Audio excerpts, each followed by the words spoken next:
Otro tema importante de nuestra agenda internacional ahora en CNN Redacción. 2 atentados terroristas simultáneos se registraron en la ciudad de Ra'anana, en el centro de Israel, en los que murió una persona y lamentablemente otras 17 resultaron heridas. Hamás ha emitido un comunicado elogiando los 2 ataques y pidió que haya más. El grupo extremista palestino no se atribuyó explícitamente la responsabilidad de los ataques, hay que decir. Conectamos ya mismo con nuestro corresponsal internacional en jefe, José Levi, que nos va a dar mayores detalles precisamente desde Jerusalén. José, bienvenido. Hola Nacho, buena semana. Aquí estamos hablando de algo que inclusive sorprendió a la policía israelí, la cual dice que le llevó tiempo determinar qué fue realmente lo que ocurría, si eran accidentes casuales o si se trataba, como finalmente determinó, fueron atentados terroristas. Entonces, ¿qué es lo que pasa? Fueron distintas formas de atropellar a peatones, a aquellos también jovencitos, niños, adolescentes que se encontraban en una parada de autobús, también en otras zonas de la ciudad de Ra'anana, la cual está al norte de Tel Aviv. Y entonces, ¿qué es lo que pasa? Se trató de 2 palestinos que procedían de la zona de Hebrón, en la ribera occidental, que entraron a Israel de manera ilegal y que consiguieron un trabajo en un lugar de lavado de coches, de vehículos. Pero en un determinado momento los 2, que entre sí son familiares, ellos decidieron cada uno dirigirse a una zona y hacerse con el control de 2 vehículos, cada uno en una área de Ra'anana, y entonces comenzar a arrollar, a atropellar a las personas que se encontraban por el camino. Todo esto después de haber sacado al conductor o a la conductora de los vehículos. En cualquier caso, todo esto llevó a una situación en la cual una mujer de 70 y algo años perdió la vida, 17 personas más resultaron heridas, y esto en una situación especialmente distinta a lo que habían sido otros atentados terroristas en el pasado. Aquí se habla de 2 situaciones de atropello en 2 zonas distintas de una misma ciudad, cuando también hay que destacar, estos agresores también utilizaron cuchillos para atacar a los presentes. Entonces vemos, eso sí, que el movimiento Hamás ahora dice que esto es la respuesta natural a las agresiones israelíes en Gaza, y llama a la población palestina en la ribera occidental a el realizar ataques de este tipo. Quizás Hamás creía que una ofensiva israelí como la actual en el interior de Gaza llevaría también a que la ribera occidental de alguna manera tuviera unos niveles de violencia muy superiores, pero no vemos que esa realidad sea así. Nacho. José, estamos en días, horas especiales, porque se cumplieron 100 días ya del ataque de Hamás en Israel, y también 100 días desde que decenas de israelíes continúan como rehenes. ¿Cuáles fueron los actos que se llevaron a cabo justamente por esta fecha, por esta cantidad de días tan simbólica, tan particular?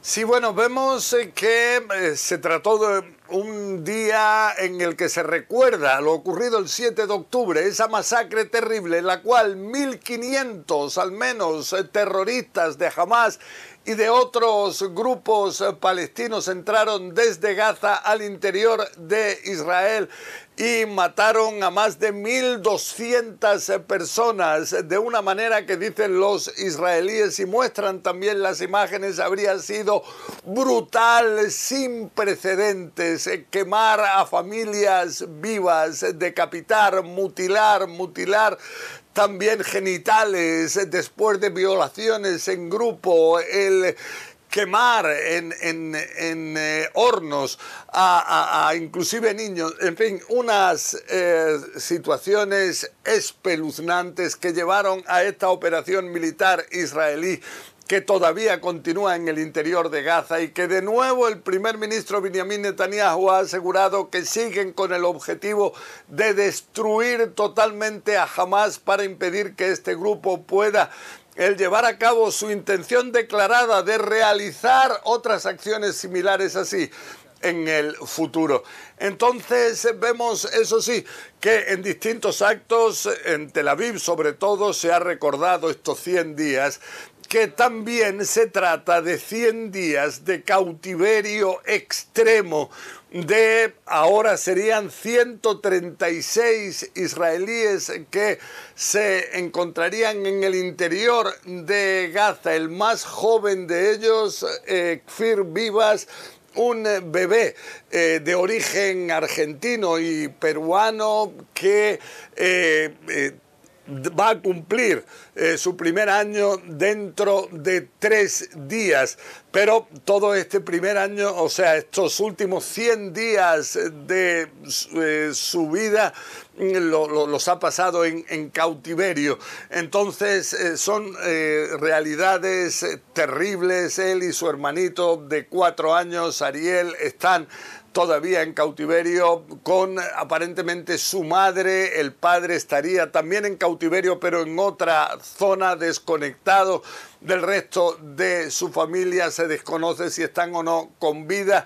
Y todo esto cuando vemos que Hamás inclusive llega a, se puede decir, jugar con el tema de si los rehenes están o no con vida. Entonces vemos que, por ejemplo, ayer sacó un video en el cual salían 3 rehenes y entonces preguntaba si los rehenes están con vida o están heridos o quizás ya están muertos, y entonces decían en un día más publicaremos cuál es la respuesta. O sea, una actitud realmente, dicen los israelíes, cínica de este grupo, de no solamente el tener a estos rehenes, sino de intentar en la medida de lo posible el llevar a un terrorismo también psicológico, ya que hay familias que viven realmente en una situación desesperada, imposible, cuando no saben si sus seres queridos se encuentran ni siquiera con vida. Nacho. Bien, por supuesto que muy importante repasar todo esto a más de 100 días, insistimos, del ataque de Hamás. Siempre tratamos de ponerle un contexto más amplio junto, José, a esta guerra, a este conflicto. ¿Aumentó, te quiero preguntar, el riesgo de que justamente la guerra se pueda extender a otros frentes? Bueno, vemos, está por un lado el frente de Israel con Hezbollah, esta milicia pro-iraní en el Líbano. Vemos que en esa frontera norte de Israel siguen los enfrentamientos, siguen los ataques, siguen las respuestas israelíes contra Hezbollah. Y lo que sí es que está el temor cada vez más patente de que se pueda llegar a algo más importante en el conflicto actual entre Estados Unidos, el Reino Unido y otros países de la comunidad internacional contra los hutíes en el Yemen. Hemos visto el jueves, sobre todo, luego el viernes, luego otros ataques de la coalición encabezada por Estados Unidos y el Reino Unido. Acabamos de escuchar en el Parlamento británico a Rishi Sunak, el primer ministro, quien aseguró que ellos, sus fuerzas aéreas, destruyeron 13 objetivos de los hutíes, de esta otra milicia pro-iraní en el interior del Yemen. Él asegura que los objetivos atacados estaban relacionados con los misiles balísticos, con los drones, que son los medios con los cuales los hutíes están atacando, están amenazando a la libre navegación por el Mar Rojo, una de las rutas más transitadas de lo que es la navegación internacional de mercancías, de petroleros. Esto puede tener una influencia directa en la economía mundial. Entonces vemos que estos ataques continúan también por parte de los hutíes contra estos barcos. En las pasadas horas se hablan de 3 ataques con misiles balísticos. 2 de ellos se trata de misiles que no habrían logrado alcanzar el Mar Rojo. El tercero sí, inclusive alcanzó a una nave que está relacionada con Estados Unidos, causó daños pero pequeños, no está en peligro esta nave, pero en cualquier caso vemos que siguen los intentos hutíes de dañar a esta navegación.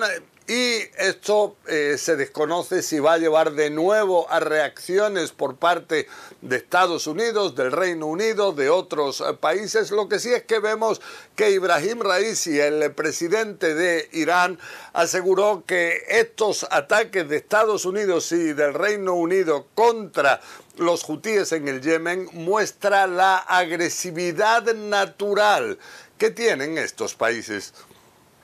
Nacho. Bien. Muy completo reporte de José Levi, poniendo ahora en esta última parte en contexto lo que está pasando allí en Medio Oriente. José, nuestro corresponsal internacional en jefe, muchísimas gracias por esta información que viene desde Jerusalén.